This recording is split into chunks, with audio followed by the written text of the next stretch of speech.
Good practice leads to good game performance. Stack a bunch of those together. I think Joe Mixon is their most valuable player. His 151 yards rushing made them look pretty good.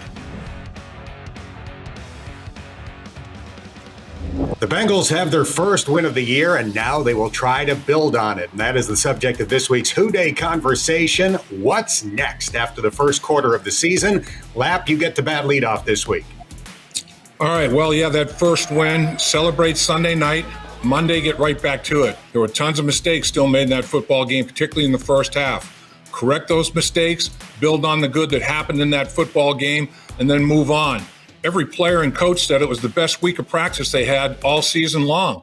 And that's the key. The key is stack good practice weeks together. The only way you're going to stack wins together is stack good practices together, because that's the preparation, that's the grind, that's what you have to get done in order to execute on game day. There's good practice leads to good performance, not just practice.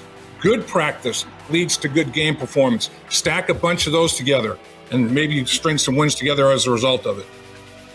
All right. It's hard to complain about the offense after the Bengals had 505 yards and scored 33 points last week, and yet I am going to complain about it anyway. The thing that would take this offense to a new level would be increasing the deep balls in the passing game. The Bengals have one passing play so far this year that's gone for 40 or more yards. When Joe Burrow has tried to throw the ball more than 20 yards downfield, he's 1 for 22, and it hasn't quite been there yet. And that could really allow this offense to reach its potential. So what has to happen? Well, Joe obviously has to make some better throws. He's missed on a few opportunities. Receivers have to make contested catches. That's important. And the offensive line obviously has to give Joe the time to be able to connect on those deep shots down the field. So we obviously loved what we saw last week in terms of the offensive yardage and the points. Now, if they could add the occasional deep shot, this offense could live up to its potential. Butch, your turn. I think Joe Mixon is their most valuable player.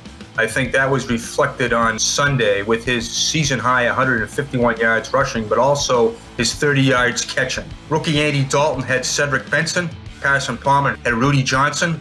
Boomer Esiason in 85 not only had 929 yards from James Brooks, but he had 55 catches from James Brooks.